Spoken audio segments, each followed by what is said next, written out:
शरीर के सारे अंगों तक रक्त पहुंचाने के लिए हमारा हृदय रक्त को एक खास दबाव पर पंप करता है और इसी दबाव को रक्तचाप या ब्लड प्रेशर कहते हैं। ये समझने के लिए रक्तचाप होता क्या है, ये वाला वीडियो देखो। हृदय द्वारा पंप किया गया रक्त वाहिनियों में आता है और इनकी दीवारों पर दबाव बनाता है। इसी का उपयोग करके डॉक्टर ब्लड प्रेशर नापते हैं। बीपी नापने की यह मशीन स्फिग्मो मैनोमीटर का इस्तेमाल होता है। इसे बीपी अपैरेटस भी कहते हैं। Knob, cuff, rubber tube, rubber bulb, rubber valve और गेज, इसे ऐसे खोलते हैं। कपड़े से बने इस हिस्से को कफ कहते हैं और इसे ऊपरी बांह पर बांधते हैं। इससे 2 रबर ट्यूब्स जुड़ी होती हैं।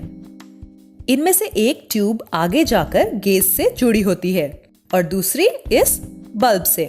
गेज एक पट्टी होती है जिससे पता चलता है कि ब्लड प्रेशर कितना है। इसके बीचों बीच एक पतली नली होती है जिसमें मर्क्यूरी यानी पारा ऊपर नीचे जा सकता है। देखो, ये नॉब है। ब्लड प्रेशर नापते समय यह हमेशा आड़ी स्थिति में होना चाहिए। रबर बल्ब में स्क्रू जैसा एक वॉल्व होता है।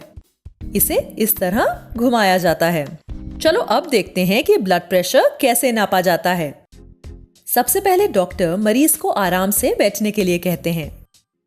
मरीज का हाथ ऐसी स्थिति में होना चाहिए और पैर फर्श को छूने चाहिए। बीपी अपैरेटस खोला जाता है। कफ निकालकर उसे मरीज की कोहनी से 2 अंगुल ऊपर ऐसे बांधते हैं।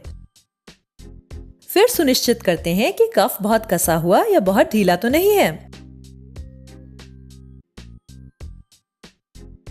उसके बाद स्टेथोस्कोप अपने कानों पर लगाते हैं। चेस्ट पीस में उंगलियों से आवाज करके पता लगाते हैं कि आवाज ठीक से आ रही है या नहीं। स्टेथोस्कोप के चेस्ट पीस को कोहनी के बीच इस प्रकार लगाते हैं। इसकी चिकनी गोल सतह को त्वचा के साथ पूरी तरह से संपर्क में होना चाहिए। दूसरे हाथ से रबर बल्ब का वॉल्व बंद करते हैं और रबर बल्ब को पंप करते हैं। गेज का पारा ऊपर जाने लगता है। साथ ही कफ में भी हवा भर जाती है। इस हवा के दबाव की वजह से रक्त प्रवाह थोड़ी देर के लिए बंद हो जाता है। जब पारा 160 या 180 तक पहुंच जाता है तो डॉक्टर रबर बल्ब को पंप करना बंद कर देते हैं।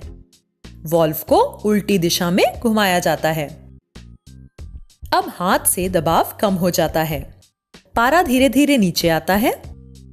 पारा नीचे आते समय रक्त प्रवाह फिर से शुरू हो जाता है और उसी समय डॉक्टर को स्टेथोस्कोप से धक धक धक की आवाज सुनाई देती है।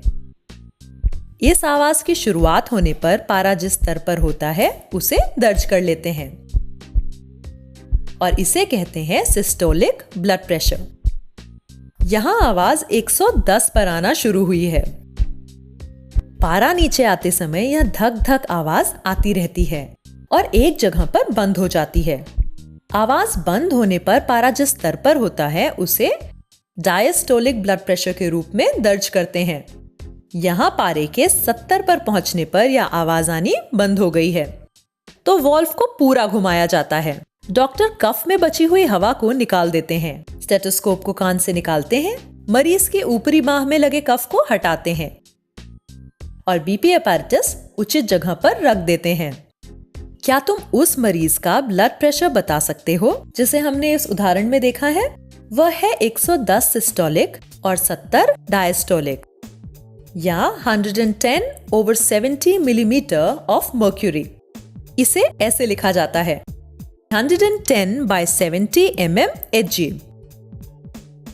mmHg ब्लड प्रेशर को मापने की इकाई है। 110/70 मिलीमीटर ऑफ Hg यह सामान्य ब्लड प्रेशर होता है। ब्लड प्रेशर 140/90 mmHg से ज्यादा हो तो उसे हाई ब्लड प्रेशर कहते हैं और अगर यह 100/60 mmHg से कम हो तो इसे लो ब्लड प्रेशर कहा जाता है।